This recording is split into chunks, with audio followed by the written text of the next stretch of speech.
You think the book of Job is about suffering, but it's not even close. Job is actually a legal case, dressed up as an ancient story. God gets accused, Satan plays the prosecutor, and a devastated man gets caught right in the middle of their fight. And by the final chapter, Job still never hears the verdict he spent the whole book fighting for.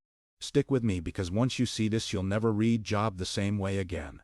Here's the question almost everyone skips when they read this book. If Job suffers to settle a bet in heaven, why does the story never explain that bet to Job himself?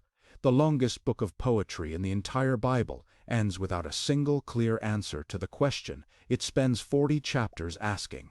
That gap has confused readers for thousands of years, and most sermons quietly skip right past it. Today, we're going to clear it up completely, using the actual text and nothing else. No church jargon, no seminary language, just the story itself, explained plainly from start to finish. We're looking at the book of Job, part of the wisdom literature in the Old Testament, sitting right next to Psalms and Proverbs. Unlike most of the Bible, it isn't tied to a specific king, war, or nation. It's the story of one man wrestling with a question that has outlived every empire since. Nobody knows for certain who actually wrote it down. Scholars generally place the writing somewhere between 700 and 400 BC, though the events themselves seem to be set much earlier, around the time of Abraham. It was written for people wrestling with real pain, people who did everything right and still lost everything they had. Most of the book isn't even narrated as a story at all. It reads more like a long, intense poem, structured almost exactly like a courtroom transcript, full of speeches, arguments, and cross-examinations, with very little regular narration in between. That's actually the biggest clue to what this book is really doing. That question hits just as hard today as it did back then. Job opens with a scene most readers never expect. Job is wealthy, faithful, and respected, with 10 children and thousands of animals to his name. Then the story suddenly cuts to a scene in heaven. Heavenly beings present themselves before the Lord, and one of them, called the accuser, shows up with them. God points Job out directly and asks a pointed question. "Have you noticed my servant Job?" The accuser fires back with a challenge of his own. "Job only serves you because his life is easy," he says. "Take it all away, and Job will curse you to your face." God allows the test to happen, not because Job did anything wrong, but because a claim was made that needed to be proven false. In a single, brutal day, Job loses his oxen, his sheep, his servants, and all 10 of his children at once. Most people would break completely, but Job instead falls to the ground and worships, saying the Lord gave and the Lord has taken away, and blessing God's name anyway. Round 1 clearly goes to Job, so the accuser goes back for round 2. This time targeting Job's own body directly. Painful boils cover him from head to toe. Job sits in ashes and scrapes his skin with a piece of broken pottery. Even his own wife tells him to curse God and just die already, but Job refuses, and through all of it he never once sins with his lips. Notice something important here before we move on to the next part of the story. Job isn't calm because he doesn't feel the pain. He tears his robe, shaves his head, and grieves openly like any devastated father would. He's just refusing to let that grief turn into an accusation against God's character. Then 3 of Job's friends arrive to comfort him, named Eliphaz, Bildad, and Zophar. At first they actually do everything right. They sit beside him in total silence for 7 full days, saying nothing at all. That part alone still holds up as solid advice today. Then they finally open their mouths and things go downhill fast. Each friend basically repeats the same tired argument in different words. Bad things happen to bad people, they insist, and good things happen to good people.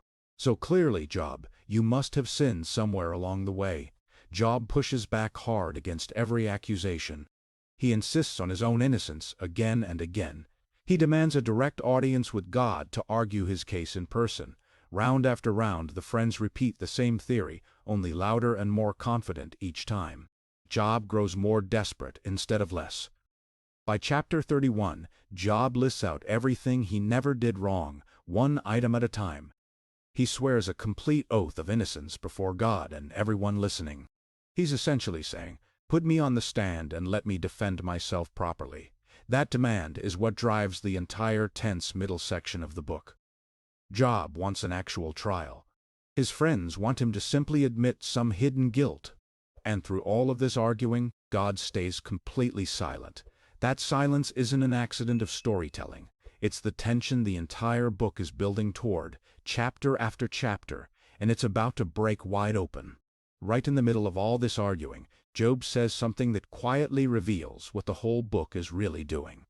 He wishes out loud for a mediator, someone who could stand between him and God and argue his case fairly on neutral ground. That single wish is the key to understanding the entire book. Job isn't only in pain. He's asking for due process.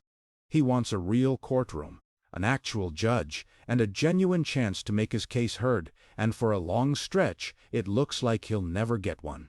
After 37 long chapters of back-and-forth arguing, God finally speaks, but he doesn't offer an explanation. He offers question after question instead. Where were you when I laid the foundations of the earth? God asks him directly. Have you ever once commanded the morning to appear or watched the sunrise obey your voice? Do you know exactly when the mountain goats give birth out in the wild places nobody else ever sees? God keeps firing off questions like these, one right after another, for several long chapters straight. Not a single one of them mentions Job's suffering directly, and not one of them explains why he lost his children. Instead, God walks Job through a wide tour of the entire created universe, from the deepest oceans to the farthest stars. Wild donkeys roaming free across empty land, ostriches running the open plains, and powerful war horses charging fearlessly into battle. There's also Leviathan, some massive, untamable sea creature that terrifies absolutely everyone who ever sees it up close. The point lands clearly, even without ever being spelled out in plain words. Job, you don't run this world. God is essentially saying, I do, and there's far more happening here than you could ever see from where you're standing right now. Job's final response says everything you need to know about how the story ends. He doesn't receive an apology, and he doesn't receive a reason either. He simply says he had only heard about God secondhand before, but now his own eyes have truly seen him for himself. And somehow, remarkably, that turns out to be enough for him. That's the real twist most people miss completely when they read this ancient story. Job never actually gets his day in court after all. What he gets instead is something that no courtroom on earth could have ever given him. Here's why this actually matters for your own life right now. Job never receives a real explanation for anything that happened to him, and yet he ends the book at genuine peace. That single fact flips the entire suffering conversation on its head. Most of us want clear answers when life falls apart. Job gets a much bigger view of God instead, and that turns out to be what actually satisfies him. Picture someone you know going through a brutal season right now. Maybe it's a sudden job loss, a frightening diagnosis, or a relationship quietly falling apart behind closed doors. What they need most usually isn't a tidy theological essay explaining exactly why it happened to them. What they need is the quiet confidence that something bigger than the pain is still holding the world together, even when nothing has been explained to them yet. That's exactly what Job walks away with by the final chapter. Not answers to his questions, but trust instead, even without any real answers at all. This book was never really meant to teach you how to explain suffering to someone else. It was written to teach you what to do when you personally can't explain your own pain. Next time someone you love is going through something brutal, resist the urge to hand them an explanation the way Job's friends did. Sit with them in the silence first. That's the part of the story people remember least, and it might be the most important part of all. Let's clear up two things people constantly get wrong about this story. First, was God simply testing Job to win some private bet against Satan?